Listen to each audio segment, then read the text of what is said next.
আমরা বাড়ির উদ্দেশ্যে রওনা হয়েছি। আরও সকালে বের হতে চেয়েছিলাম, হয়নি। সকাল ৮টাও পার হয়ে গেছে। যথারীতি ঢাকা শহরের জ্যামের মধ্যে পড়ে গেছি। সকাল সকাল বের হলে এই জ্যামটা খেতে হতো না। ঢাকা থেকে বের হতেই অনেকটা টাইম চলে গেল। তারপর আমরা বাড়িতে গিয়ে পৌঁছলাম। আমাদের বাড়িতে ঢুকতেই এই পথের সাথে একটা শিমুল গাছ আছে। শিমুল গাছের নিচে দেখলাম অনেক ফুল পড়ে আছে। এই ফুলগুলো দিয়ে আমরা ছোটোবেলায় একটা পূজা করতাম, ভিটা পূজা। আর সাথে ভাটি ফুল ছিল, সেই ফুল দিয়ে ভিটা পূজা করা হতো প্রতিদিন সন্ধ্যায়। পুরা 1 মাস চলতো এই পূজাটা। আপনারা এখন কেউ করেন কি না আমি জানি না, আমার চোখে পড়েনি। গ্রামে কত যাই কিন্তু কখনো আর দেখি না ওই পূজাটা। আর এই যে ফুলগুলোও কিন্তু প্রায় শেষ, 2-1টা চোখে পড়ছে, খুব বেশি ফুল আর নেই, সব নাকি শেষ হয়ে গেছে। আগে গাছ ভর্তি ফুল ছিল। তো আমি এই যেটুকু পেয়েছি এটুকুতেই খুশি। বাড়ির মধ্যে গেলাম, বাড়িতে গিয়ে সবার সাথে দেখা সাক্ষাৎ করলাম। আর যেহেতু অনুষ্ঠান, গ্রামবাসী খাবে, তো রান্নার আয়োজন চলছে। রান্না প্রায় হয়েও গেছে। আমরা পৌঁছাতে 11:30-12টা প্রায় বেজে গেছিলো। রান্না চলছে শেষের দিকে প্রায়। তারপরে আবার বাড়ির বাইরের দিকে এলাম, এসে দেখি এখানে একটা সিমের গাছ। শীতের ফসল, এখনও সিম একটা গাছে ধরে আছে। একটু বাগানের দিকে গেলাম, বাগানে গিয়ে দেখি যে কাঁঠাল ধরে আছে। এখানে দেখেন পুঁইয়ের ফলগুলা পেকে পেকে গেছে। এই পুঁই ফল ভাজি কিন্তু বেশ মজার।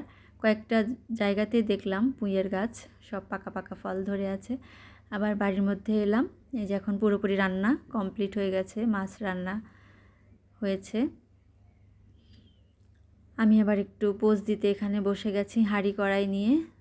আর এই ফুলগুলো কেউ চেনেন কি না, ফুলগুলো খুবই সুন্দর, ভাটি ফুল, বনজুই বলে একে।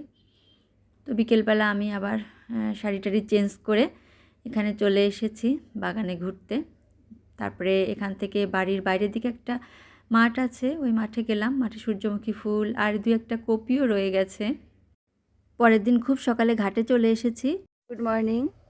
আমি আমাদের গ্রামের বাড়িতে আছি, শ্বশুর বাড়িতে পুকুর ঘাটে এসেছি সকাল সকাল।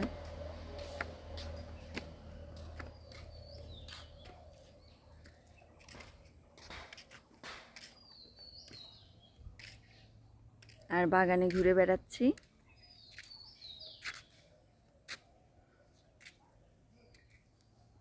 এই যা পিছনে আমাদের বাগান।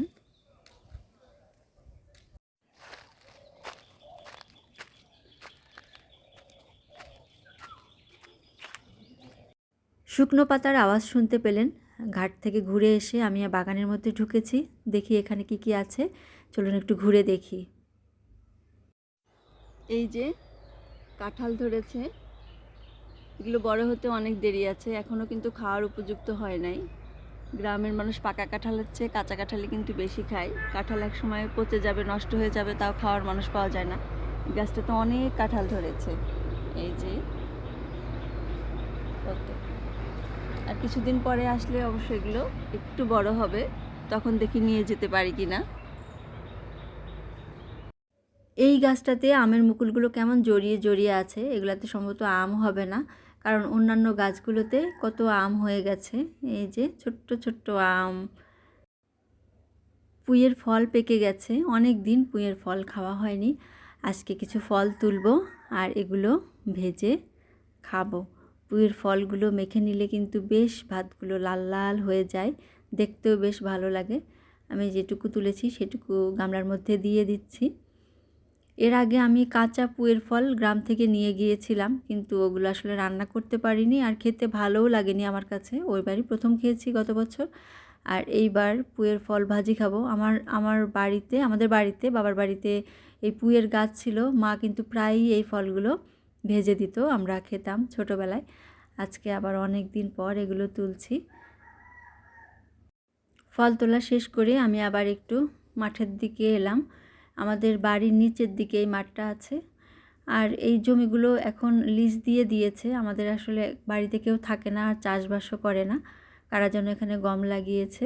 গমের ক্ষেতে এই গম সবগুলো পেকে গেছে, খুব সুন্দর লাগছে দেখতে। একটু জোরে যখন বাতাস আসছিল তখন এই গমের ক্ষেত থেকে দারুণ একটা আওয়াজ হচ্ছিল, নুপুরের মতো। এখানে পাকা গম আর এদিকে একটু কাঁচা গমও আছে। তো আমি ঘুরে টুরে এসে সকালের খাবার খাওয়ার জন্য চলে এলাম। আমাদের পাশের বাড়ির কাকিমা এই পুঁইয়ের ফলগুলো ভেজে আমাকে দিল খাওয়ার জন্য। তো তো এখন আমি এগুলো নিয়ে বসে আমাদের ঘরের সামনে উঠানে বসেই খাওয়া শুরু করে দিলাম। এই যে পুয়ের ফল দিয়ে অনেক দিন পর ভাত খাচ্ছি, দেখেন কেমন লাল হয়ে গেছে ভাতগুলো। বাচ্চারা কিন্তু বেশ মজা পায়। আমার ছেলের অবশ্য খাওয়া হয়ে গেছিলো, এই জন্য ওদেরকে খাওয়াতে পারিনি। তো খাওয়া শেষ করে আমি রেডি হয়ে গেছি, এবার আসলে আমাকে ফিরতে হবে। তো আমি একটু আগে বের হয়েছি, ওখান থেকে আমার ননাসের সাথে আমি ওনাদের বাড়িতে যাচ্ছি, ননদের বাড়িতে যাব। এখানে এসে দেখি মাঠের মধ্যে খেসারির ফল পেকে আছে, গাছে কত টমেটো, আমগুলো দেখতে পাচ্ছেন। পরে আমি ওইখান থেকে আবার আমার ননদের বাড়িতে চলে আসলাম, ছাদে একটু ঘুরছি, প্রচণ্ড রোদ, অল্প একটু সময় ছিলাম। পরে আমার ছেলে বর সহ গাড়ি নিয়ে চলে এলো। এবার আমরা আবার ঢাকার উদ্দেশ্যে রওনা হলাম। আজ এই পর্যন্তই। ভালো থাকবেন সবাই। আমার ভিডিওটি ভালো লাগলে লাইক কমেন্ট শেয়ার করে সাথেই থাকবেন। ধন্যবাদ সবাইকে।